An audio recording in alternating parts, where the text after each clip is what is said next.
Join us as we dive into our obsession with true crime, history, and mysterious stories. Each Corrupted Clip episode is less than 30 minutes long, providing you with the perfect bite-sized content to get you through the day. We assume no responsibility or liability for any errors or omissions in the content of this episode. The Corrupt Podcast is based on the facts and our opinions of the case. Listener discretion is advised. Welcome to the Corrupt Podcast. In 1932, Australia faced an unexpected enemy, more than 20,000 emus. Armed soldiers and machine guns were deployed, but after a strange 45-day battle, the emus would be victorious. Good day, mate. We are back in Australia. In fact, the last time we covered an Australian episode was Lindy Chamberlain in episode 22. So if you haven't, go and check that out. Before we dive into the Great Emu War of 1932, let's talk about the bird and the pronunciation. The word emu is pronounced two different ways. In Australia, it's pronounced emu, but in the US, it's emu. So we're rolling with the US pronunciation today. So an emu is about a 6-foot-tall bird descended from dinosaurs. They are flightless, weighing up to 120 pounds, and in fact, the only bird with calf muscles. Calf muscles. It's a bird with calf muscles.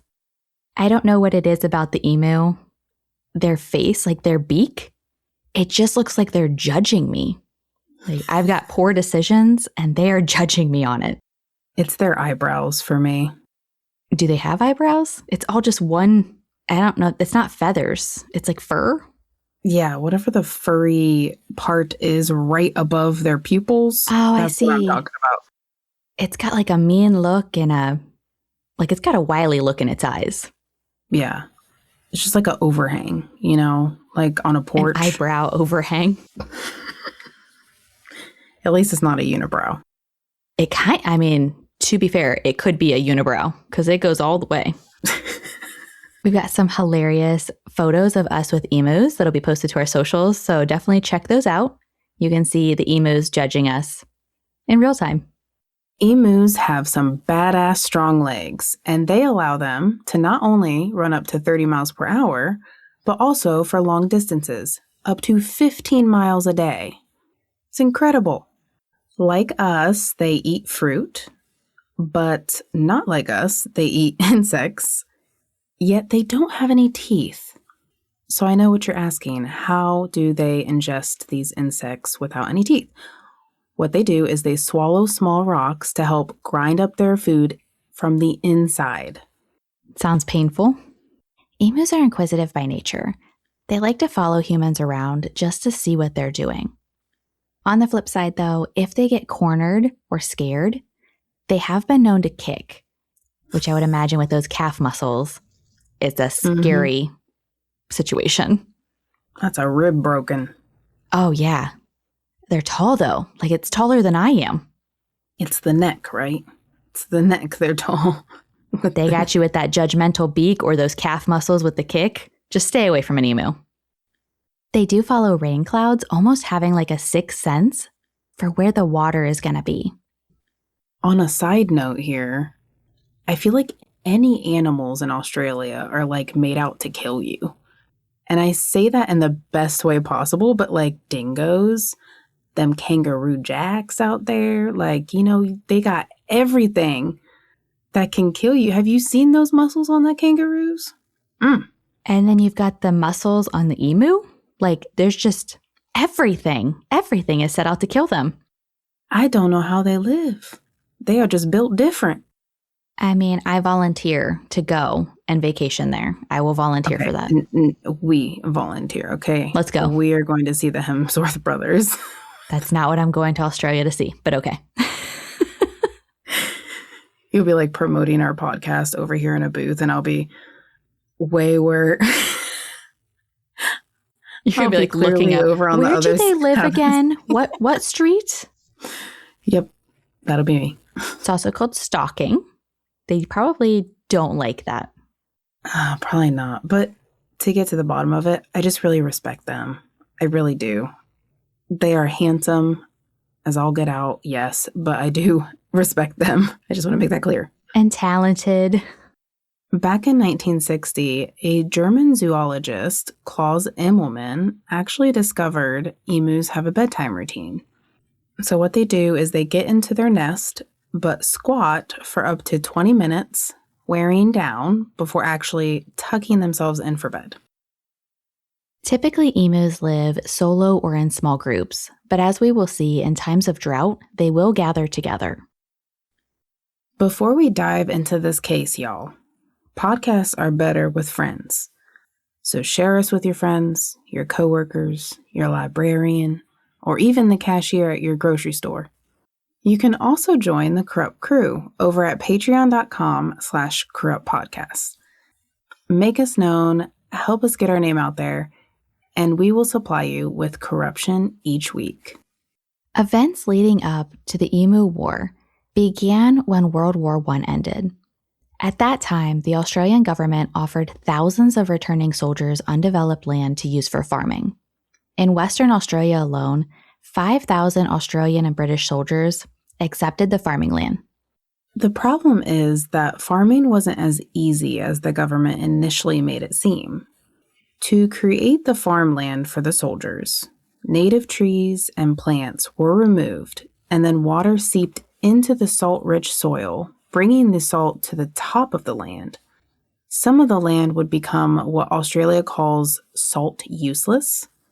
Each soldier farmer was provided around 10 acres of land, which wasn't much to support food for their families or gain an income. To get by, they decided to plant wheat and raise sheep for wool to help supplement their pay. The sheep turned out to be a smart investment as the Great Depression and falling wheat prices created more of a challenge for these soldiers becoming farmers. The farmers were inexperienced and were given the poor farming land. So by 1932, a quarter of the soldier settlers had already given up and abandoned the land. The remaining Western Australian farmers spent years battling emu damage to their wheat crops. 10 years previously, the emus had been classified as a protected species, but larger gathering of the birds and damage to the crops had them reclassified as vermin to be exterminated since 1922. Oh, how the tables have turned on that one. Yep, poor emus, they were just hungry. In 1932, a severe drought hit Australia. The emus rallied in numbers, and more than 20,000 birds searched for food and water. The emus actually invaded the farming land, eating their wheat and damaging fences. The damaged fences allowed smaller animals like rabbits into the wheat fields, leading to even more destruction and another set of problems. To defend their lands, it was legal for the farmers to shoot the emus, but the sheer number of birds overrunning the fields was far beyond anything that they could handle on their own. So the farmers petitioned to bring the military in, requesting them to take care of the vermin and protect their crops. From the military perspective, they wanted to show the veterans that they were taking them seriously, so they did step in to help handle the emus. In November 1932, 3 professional soldiers from the Royal Australian Artillery were sent to deal with the mob of emus. The soldiers were provided with 2 Lewis machine guns and 10,000 rounds of ammunition. Those 3 soldiers and local farmers attacked a group of 50 emus, attempting to herd them into an ambush, but as soon as they opened fire, the emus scattered.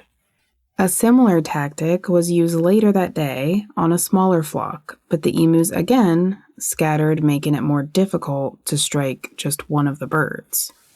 2 days later, the soldiers tried again. This time, they hid by a water source and waited for a flock of 1,000 emus to approach. Pretty early in this ambush, though, one of the guns jammed, and that allowed the birds to escape. The soldiers also learned that the emus were resilient to bullet wounds, with some surviving multiple gunshot wounds. Now, some of the emus that were shot would run away before succumbing to their injuries, making it impossible to track the deaths. By the end of day 3, the soldiers estimated that only 30 birds had been confirmed dead. So that's 30 birds out of 20,000. At this point, the farmers and soldiers decided to team up. And it's funny to me because the farmers were previous soldiers in this scenario. So it's soldiers and soldiers, soldiers and veterans. Against birds. Strong-ass birds. Absolutely. The farmers used their trucks to try and herd the emus. During an attack, the emus were smart and would split into small groups, with each group having a taller bird that acted as a lookout for the others. This left the soldiers and farmers riding in the back of trucks going at least 30 miles per hour to keep up with the emus while they shot them. However, the emus are quick runners, as we discussed before. Over uneven terrain. And that's exactly what happened. In one attempt, a truck crashed, trying to keep up with the birds. No humans were injured in the attempt to kill an emu. The soldiers were called off on November 8th, with a statement saying that the emus had, quote, won every round so far. The military joked that the emus deserved a Medal of Honor. The world was watching and getting a laugh out of the military losing to a flock of birds.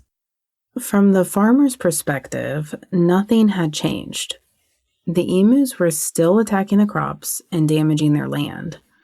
The military were redeployed on November 12, 1932, for a second attempt at removing the emus from the West Australia farmland. For the next month, from November 12th to December 10th, it's possible that 3,000 emus died, but the numbers have never been confirmed, and most reports feel that this number is actually highly inflated. We know that the amount of ammunition used far exceeded any benefit. There were 9,860 rounds used, but a confirmed 986 emus killed. So with the staggering waste of ammunition and military personnel, the soldiers were again withdrawn on December 10th, 1932.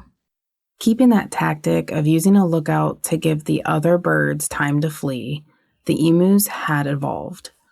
As time went on, there were raised concerns that killing the emus with machine guns were obviously inhumane. Over a year later, in 1934, the government began offering a bounty for emu hunting.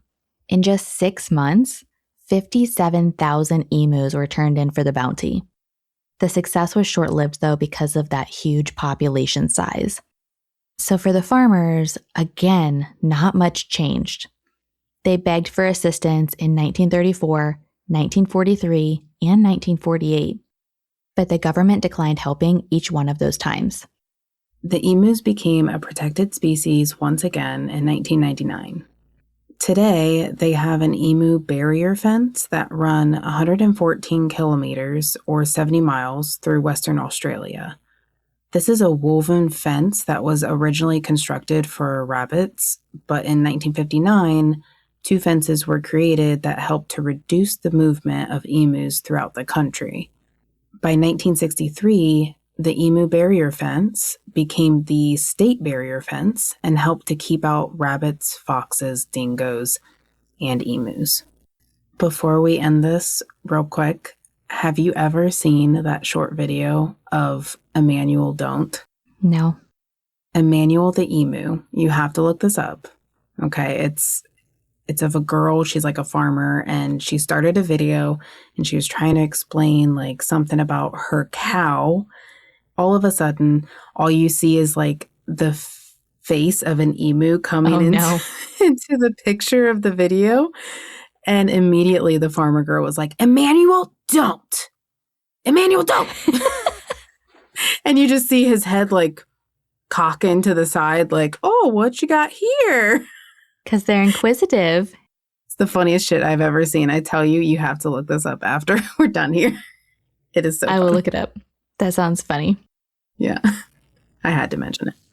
Apparently you can keep emus all over the world. Like there's people in Canada that have emus. There's people in the United States that have them.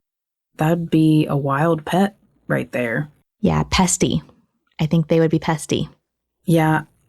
I think they've got a lot of character to them. Yes. I will admit that. And they are smart and strong. So who knows? We might go into another war with the emus and they'll win again.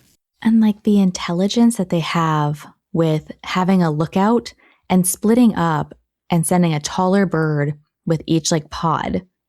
That's crazy. Like they're really intelligent. Oh, yeah. Yeah, I give them props for that, for sure. The Great Emu War of 1932 made international headlines because the situation was just simply so absurd. In the end, the emus were undeniably the winner of this war. We would love for you to become part of the Corrupt crew. You can find us on Patreon with multiple tiers and PayPal.